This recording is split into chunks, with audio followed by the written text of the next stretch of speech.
welcome back to Straight Out of Homestead Holler. This is Brett. I'm going to take you for a small tour here, show you how much sap I collected since yesterday about this time, in about 24 hours. So here we go.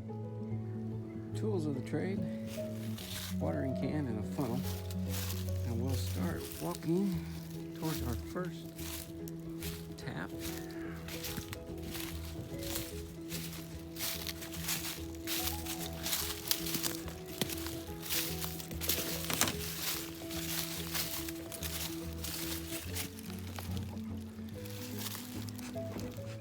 There's a little bit in there, not much.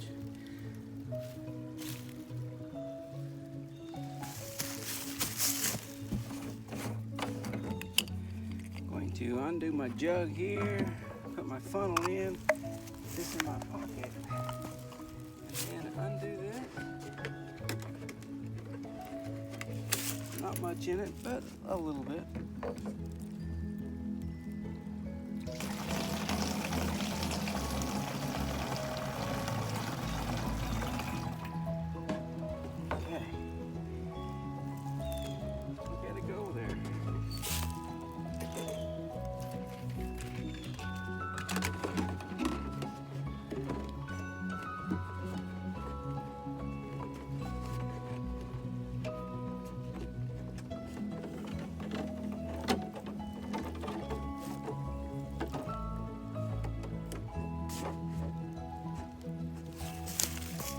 Hey y'all, welcome back to the holler. This is Brett, and I'm going to show you how to finish off your maple syrup.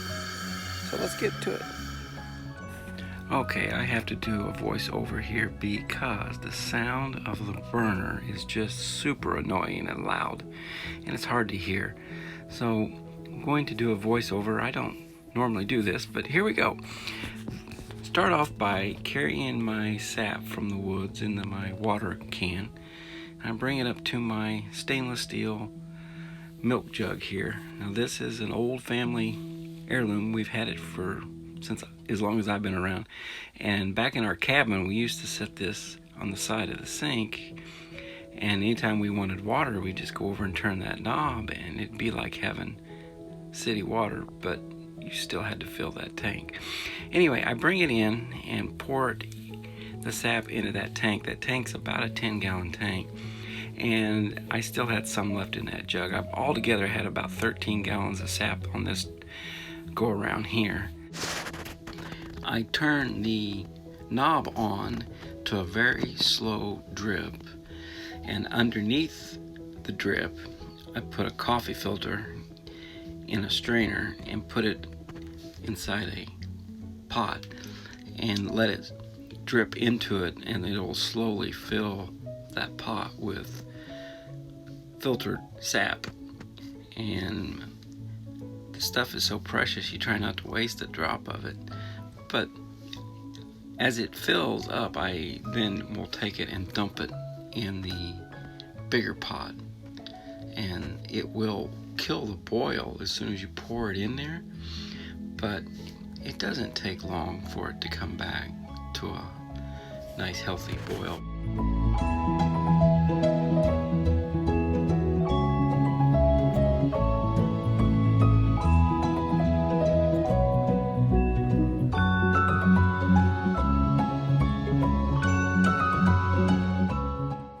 This is a shot of the whole setup. Note that I'm talking to the camera, but you can't hear me. The burner is so loud. But in this shot, I just wanted to explain that this process is literally all day long, and it smells so amazing. The smell of the sap as it is being reduced is just absolutely amazing.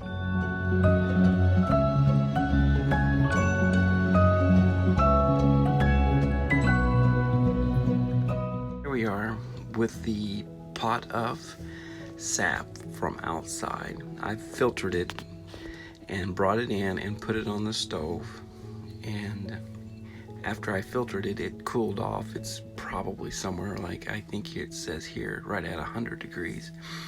I'll turn the burner on and bring the temperature up to boiling point. Now, I'm in southern Indiana, but I am in a little bit of hills here, and boiling temperature of water in my area is 210 degrees. That varies on elevation. So I start off here, yeah, it shows about 210 degrees and it's boiling. And note how the pot is, it's pretty full. And like I said, I started with about 1.5 gallons of sap there.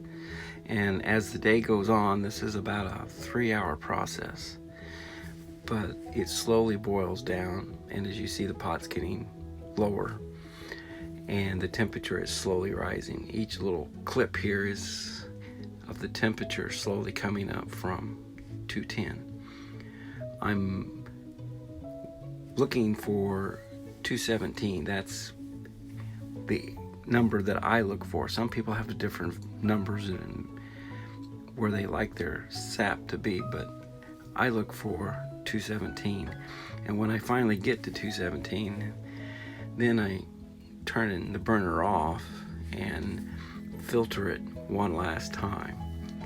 And the filtering actually takes just as long as boiling it down. It takes forever to run it through these coffee filters, but it does go through there, and it looks amazing when it's done, but it takes forever to run it through there. Now there's people that do it in different ways. This is how we do it here on our homestead. Simple, easy way to make maple syrup that is pretty much free. I used to do it outside on a wood stove, and that was a lot more cost friendly, but this is doing it with propane is a lot easier because I can walk away and do other things as it boils down. And as you notice, it still takes forever to get through that coffee filter, but once it's through the filter, then I prepare my jars. I sanitize them and put them in the oven for a few minutes, get them hot, and then I slowly pour my syrup into each jar. And I did a batch earlier in the week, and those two are behind me there. And this little batch was 3 jars. As I do this, I do it in stages because it's just too time consuming to do it all in one big batch. It's easier for me to do little batches, refrigerate the sap in between, and then on my days when I have some time, I process it. And of course, you gotta wipe the lid or the ring down here so it will seal. My lids are sanitized and ready to go under. Now, some people do a water bath. I found that it works very easily and very well just to make sure the jars are sanitized, the lids are sanitized, make sure I don't have any sap or anything on the lip of the jar, and then I just tighten the lid and ring down and let it cool, and it will can itself in just a few hours. So that's the process we do here on the homestead. So not much to it, but I sure hope you have enjoyed this, and be sure to like and subscribe. Thanks for watching.